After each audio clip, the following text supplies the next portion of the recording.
Nessa edição do Agricultura BR, você vai ver que a Pátria Agronegócios estima a semeadura de soja no Brasil em 78,10% até a última sexta-feira. Nós vamos ter também a participação de Marcos Araújo, da Agrinvest, que analisa o mercado internacional da soja.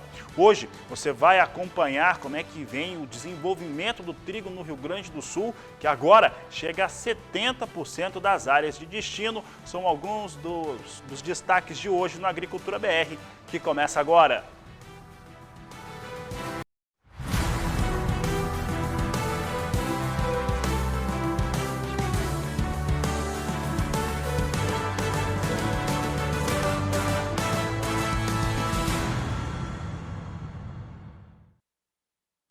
Uma ótima tarde a todos. Começamos agora a segunda edição do Agricultura BR ao vivo para todo o Brasil. Nesse 15 de novembro, proclamação da República, feriado no Brasil, um feriado importante para a reflexão de todos nós em relação ao que esperamos para a nação.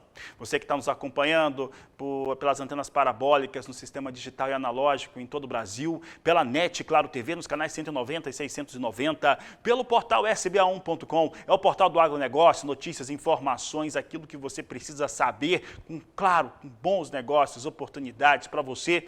Também pelo Facebook do Canal do Boi, que você acompanha, além do Facebook do Canal do Boi, dezenas de páginas que levam o nosso sinal. Sempre agradeço a todos por isso.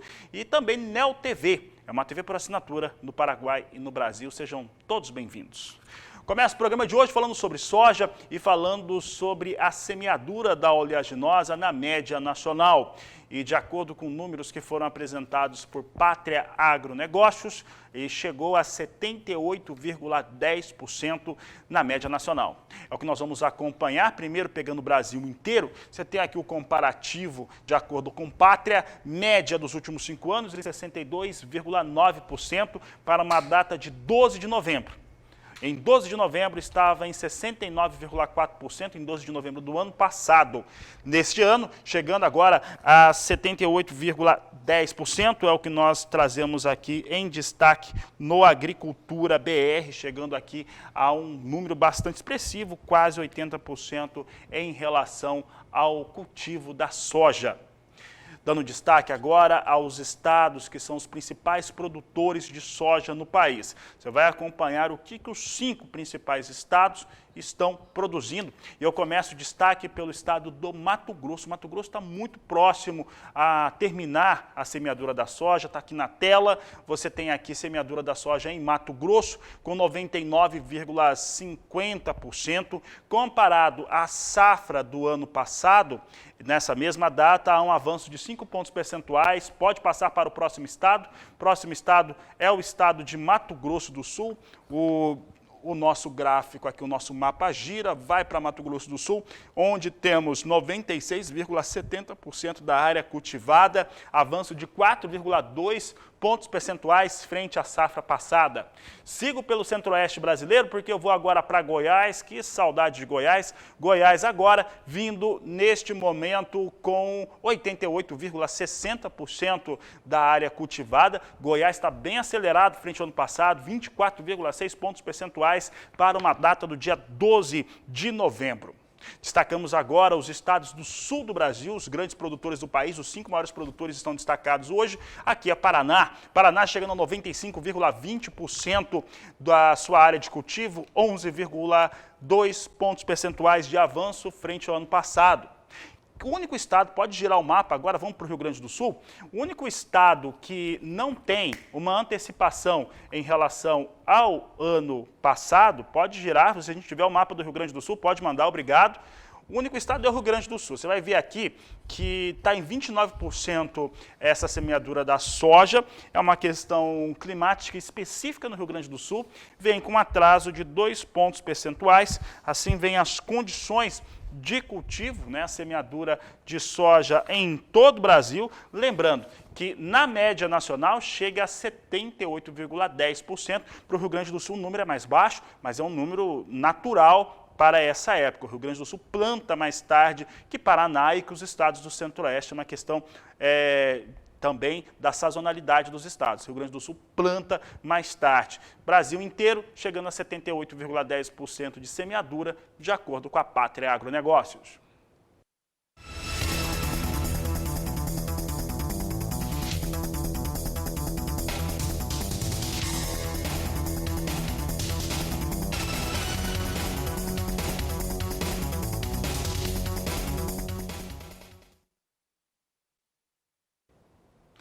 E agora falamos de soja no cenário internacional. Tivemos números importantes que foram apresentados na última semana, tanto aqui no Brasil com os dados da Conab e também do Departamento de Agricultura norte-americano.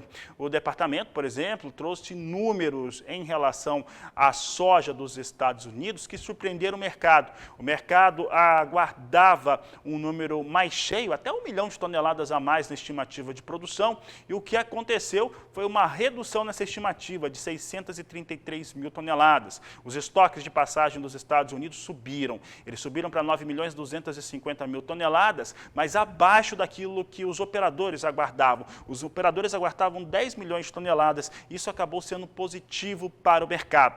Sobre esses dados e como que está a situação hoje ligada ao fator de demanda internacional, eu conversei com Marcos Araújo da Agrinvest, que falou a respeito dos dados internacionais da soja. Veja. Quando a gente observa o histórico dos relatórios do USDA, tradicionalmente, no mês de novembro, há uma revisão para baixo da produtividade norte-americana na soja.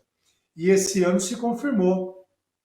O aumento dos estoques no mercado norte-americano, o mercado esperava um estoque de 360 milhões de bushels, nós tivemos 340, e esse estoque ele pode ser sim maior, Fabiano, e nós vimos alertando nossos clientes disso. Por quê? A janela de exportação norte-americana está cada vez menor, curta, igual coisa de porco aí. Por quê? A soja brasileira está muito competitiva. Nós temos ainda um grande residual da colheita de soja do Brasil de 2021, principalmente concentrada no Rio Grande do Sul. Para você ter uma ideia, essa semana negociou-se barco do Brasil para embarque em dezembro com soja brasileira com destino à China, mais competitiva do que a soja norte-americana. Consequentemente, o Brasil abocanhando parte dessa exportação norte-americana. E a partir de janeiro, nós somos muito mais competitivos, portanto, a demanda americana encurta e nós podemos ter aí mais revisões sobre o tamanho das exportações norte-americanas, consequentemente, um estoque de soja a maior, Fabiano. E, Marcos, aí no seu início dessa participação sua, na sua análise, você destaca, né, a competitividade da soja brasileira, esse cenário das revisões que os norte-americanos normalmente fazem para baixo quanto à sua produtividade em novembro, num impacto como esse, né, acaba trazendo, contrariando aí parte dos operadores de mercado nos Estados Unidos, essa contrariedade, ela traz um efeito positivo também sobre a soja no Brasil quanto à comercialização. Quais são os passos agora para quem ainda está comercializando soja? Quais são os passos que esses operadores de mercado, principalmente o sojicultor, dá a partir deste momento que trouxe uma realidade para o mercado diferente do que aquela que vinha se desenhando? Bom, nós já tivemos picos de preço da soja para março de 2022 a 14 dólares e 20 o bushel, e agora nós temos o bushel em torno de 12 dólares e 20. O preço ainda para o sojicultor brasileiro, nessa temporada 21-22, Fabiano, ainda é muito rentável. Nós acreditamos que seja muito oportuno o sojicultor brasileiro aproveitar essas margens de lucros para o ano que vem. Várias regiões do Brasil acima de R$ 5.000 por hectare na soja, o que é muito interessante. De novo, a questão preocupante é na safra 22 e 23, principalmente em relação aos fertilizantes. Isso é uma outra questão a ser avaliada. Mas para essa safra, na nossa opinião, 22 para 2022, que os produtores deveriam estar com 60% vendido, é a nossa recomendação para os nossos clientes da consultoria. Certo, Marcos Araújo, para esses próximos períodos, principalmente agora que a gente vai se aproximando já de fechar a primeira quinzena do mês de novembro, a gente não deve ter muitas mudanças no cenário de comercialização das oleaginosas, principalmente vindas aqui do Brasil, Marcos? Bom, tradicionalmente agora o produtor espera umas 3, 4 semanas aí para ver o desenvolvimento da soja, e quando nós estivermos próximo da entrada do florescimento, uma boa condição climática, o pessoal normalmente faz mais uma rodada de negócios aqui no Brasil. Agora, a preocupação do mercado também está com essa possibilidade do desenvolvimento do Laninha, que vem ganhando força novamente. Isso daí pode trazer uma preocupação principalmente para o Rio Grande do Sul. Mas nesse momento agora, em geral, o mercado considera um potencial da produção brasileira de soja entre 145 até 150 milhões de toneladas, e dentro do balanço de forças nesse momento, Fabiano, pesam mais as forças negativas sobre Chicago. Portanto, nós acreditamos que de curto prazo Chicago possa voltar a recuar. Tá aí, foi o Marcos Araújo, conversei com ele ao vivo na semana passada, e esses dados são muito importantes para entendermos o que vai acontecendo no mercado neste atual momento. Hoje nós tínhamos uma movimentação dos Estados Unidos diferenciada, nós tínhamos milho que chegou a testar os dois lados, veio em queda, veio em alta, mas acompanhando o movimento de trigo, né? O trigo vem com alta lá nos Estados Unidos. Há dois cenários importantes a serem ressaltados, um deles está muito ligado à alimentação de animais. Farelo de soja vai subindo de preço, isso chegou a trazer altas relevantes para a soja em Chicago na última semana, que acompanhou essa alta do farelo de soja, e também o chamado trigo forrageiro. Trigo forrageiro acaba tendo uma demanda por ele que não tem tanto trigo disponível, isso acaba trazendo, né, para o farelo e o trigo forrageiro, o trigo normal, trazendo volumes melhores de negócios para todas as negociações, todas as commodities. Veja aqui comigo hoje, neste momento soja vem com alguma correção, posição de janeiro $12,41 mais 2 o bushel, queda de 0,24%, março $12,53 mais 4 o bushel, 0,22% de alta, e maio $12,63 mais 2 o bushel, com queda de 0,18%, enquanto a posição de julho é negociada a $12,70 mais 2 o bushel, com queda de 0,20%. Olha, eu vou agora para o intervalo comercial, porque daqui a pouco nós temos a participação de Renata Ferreira, vai falar da previsão do tempo para todo o país. E ainda vamos falar sobre o mercado de milho daqui a pouco, depois do intervalo. Aproveite para falar conosco também através do nosso WhatsApp 67991733737. Estamos ao vivo esperando a sua participação. Eu volto já. E você vai ver agora que esta semana já começa com chuvas mais intensas no interior do Brasil. E este é um assunto aqui no Agricultura BR para Renata Ferreira. Boa tarde, Renata. Boa tarde, Fabiano. Boa tarde a todos que acompanham a Agricultura BR. A semana começa com chuva espalhada pelo interior do país.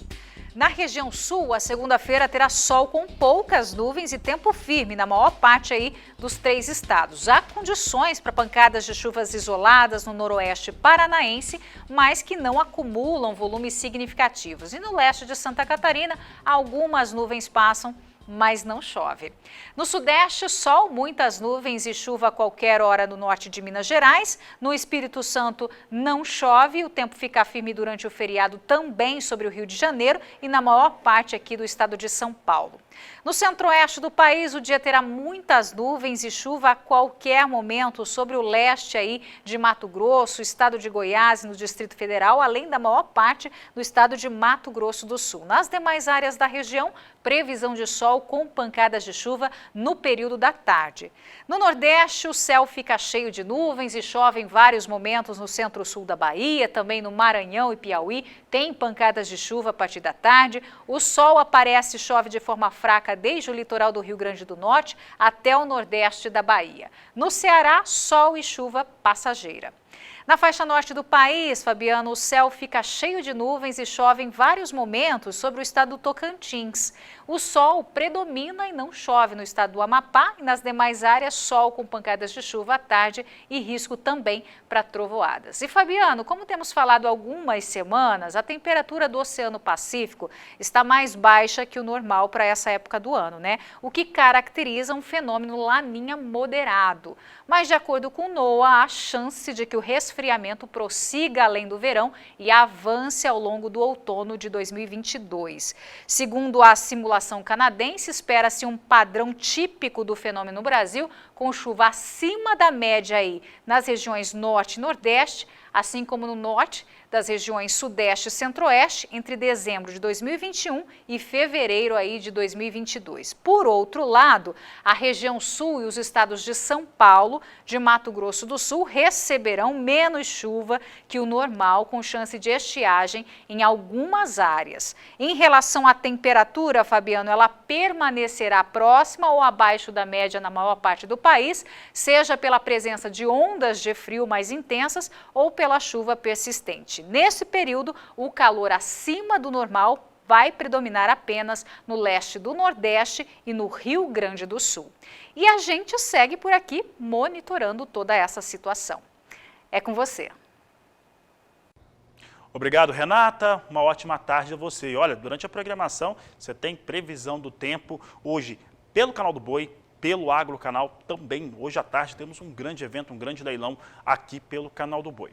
Olha só, veja comigo agora como é que vem os números para milho em Chicago, cenário internacional. Ele vem, de certo modo, sendo estimulado pelo milho, só que neste momento, agora, começa a operar em queda. Hoje nós tivemos queda alta para o milho em Chicago, neste momento vem com uma queda agora começando a ficar mais expressiva. Posição de dezembro, 5 dólares 73 centes o bushel, queda de 0,74%. Março, 5 dólares 80 centes mais 6, 0,73% de queda. Maio, 5 dólares 85 centes o bushel, queda de 0,64%. E julho, 5 dólares 85 centes mais 6 o bushel, com recuo de 0,51%.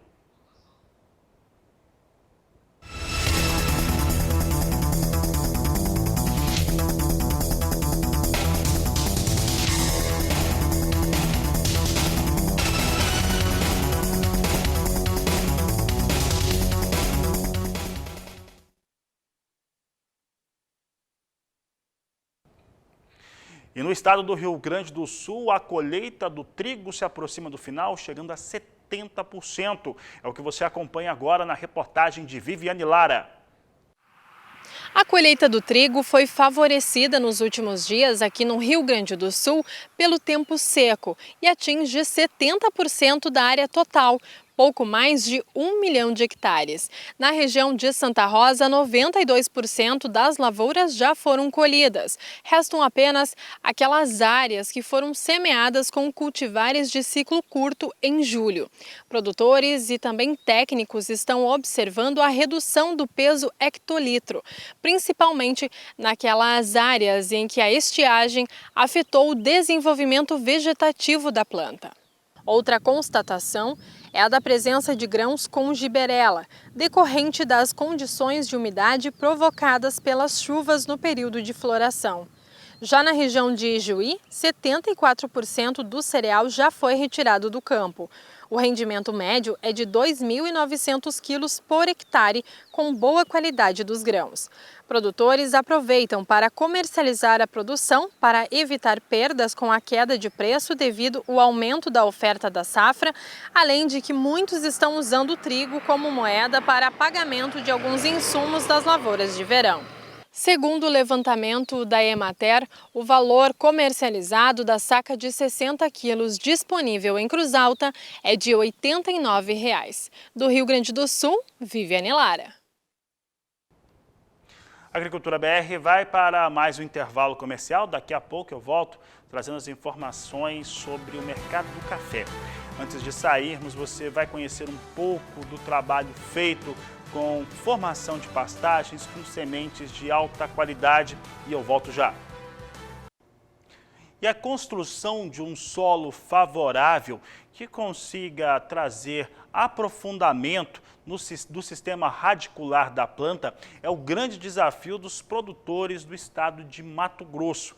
E você vai ver como que eles têm enfrentado essa situação na reportagem de Valdir Pacheco. A Fazenda Santana, localizada em Sorriso, no Médio Norte de Mato Grosso, é uma referência tecnológica da Embrapa Agrosilvopastoril e da Universidade Federal de Mato Grosso, onde vem sendo desenvolvidos experimentos de sistemas integrados de produção agropecuária. Em uma área de consórcios forrageiros, após a soja na safra passada, pelo segundo ano consecutivo, a UFMT analisa a resistência da penetração do solo, para ver o nível de compactação. Esse trabalho vem sendo conduzido pelo professor e pesquisador Dr. Onan. Após a cultura da soja do ano passado, a safra 2019-20, fizemos uma resistência à penetração, ou seja, fomos lá avaliar como estava a compactação de forma geral de toda a área, antes de mostrar o experimento, para que agora a gente, após as plantas de cobertura, foi instalados tratamentos como soja-milho, que seria a testemunha da área, né, do agricultor. Depois tem soja-milho com braquiária. Depois nós temos soja-milho com braquiária mais os estilosantes. Após a soja, o sorgo, também consorciado com algumas espécies de cobertura. E temos um tratamento que seria um mix de plantas de cobertura, que são 6 plantas integradas. Então, só retornando, houve a cultura da soja, fizemos o levantamento de resistência à penetração de toda a área onde seriam instalados os tratamentos, confirmamos que a área tinha problemas de compactação e que ela era homogênea. E essa área foi subdividida em tratamentos. Então agora nós temos diferentes consórcios de cobertura na entre-safra, que foi feita a dessecação e agora foi instalado novamente a cultura da soja. E antes da instalação da cultura da soja, nós fizemos a amostragem deformada do solo, que é onde a gente vai fazer análise de fertilidade, a gente vai fazer análise do estoque de carbono, a gente vai fazer o estoque de nitrogênio e o fracionamento do fósforo. E também coletamos as amostras indeformadas, que nós vamos determinar as propriedades físicas do solo, como macroporosidade, microporosidade, porosidade total, densidade desse solo, resistência à penetração, armazenamento de água, enfim, inúmeras propriedades físicas.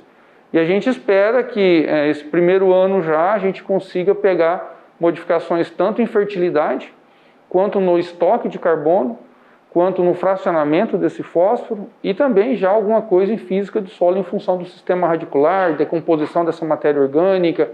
A gente percebeu na área que o volume de massa seca produzida pelos tratamentos foi diferente e na coleta a gente já percebeu alguma diferença do solo na hora de abrir as trincheiras para fazer a amostragem, ok?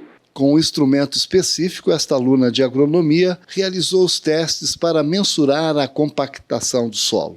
Eu faço parte do projeto de iniciação científica lá na Fazenda Santana. Semana passada nós estivemos lá fazendo a determinação da resistência à penetração do solo e hoje aqui no laboratório nós começamos a dar início ao estudo sobre a curva de retenção de água do solo. Mas na vitrine da Embrapa a gente tem resultados e aí tem o consórcio da pastagem com o nabo forrageiro, que ele é muito promissor. Tem o sextuplo, que seria esse mix de plantas de cobertura, ele também se mostrou muito promissor. No terceiro, quarto ano de avaliação, a gente já viu diferença na camada de 20 a 30, esse mix de planta de cobertura alterando a física do solo já em profundidade. Então, esses 2 tratamentos, o girassol também foi uma cultura que nós utilizamos consorciada com a pastagem, que também deu um resultado legal após 3, 4 anos aí de utilização do consórcio, tá? E a gente tem os dados de estoque de carbono e nitrogênio, mas ainda não mexemos com ele. A gente apresentou um rascunho no evento, mas ainda a gente não foi a fundo ainda, a gente vai começar agora com eles. E o fracionamento de fósforo a gente está começando agora. Então esse eu não tenho resposta para você ainda. 5.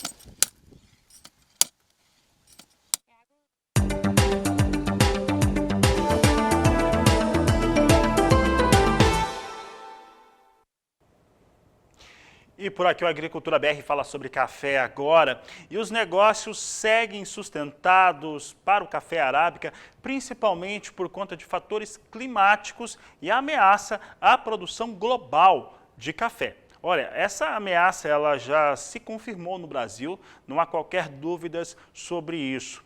Por outro lado, de acordo com o NOAA, que é um órgão norte-americano, deve ter efeito do Laninha, que vai causar chuvas muito expressivas em áreas importantes de produção de café arábica, como a Colômbia. Deve ter excesso de chuvas e isso prejudicar a produção.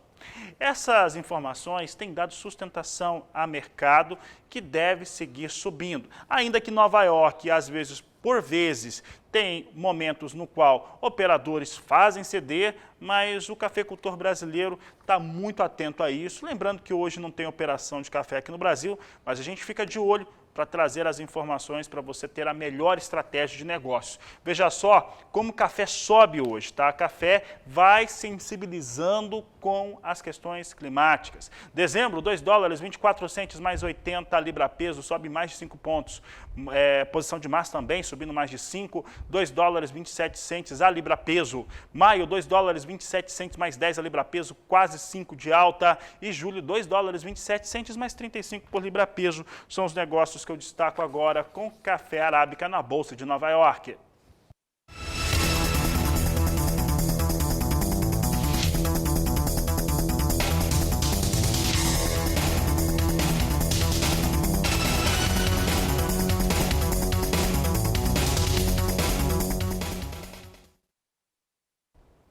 Agora falamos do mercado futuro do café robusta, negociado na Bolsa de Londres, plataforma Life. Você acompanha comigo os negócios em dólar e tonelada. Janeiro, 2.290 dólares a tonelada, com alta de 0,57%. Março, 2.235 dólares por tonelada, com elevação de 0,58%.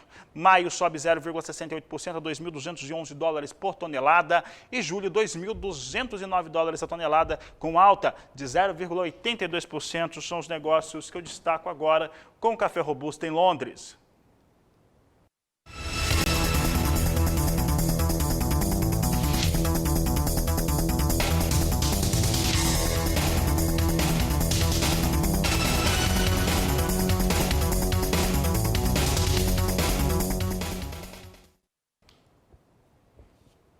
Falamos agora do cultivo de cacau. A maior área de produção de cacau está no estado da Bahia, mas é o estado do Pará que é o maior produtor de cacau do país.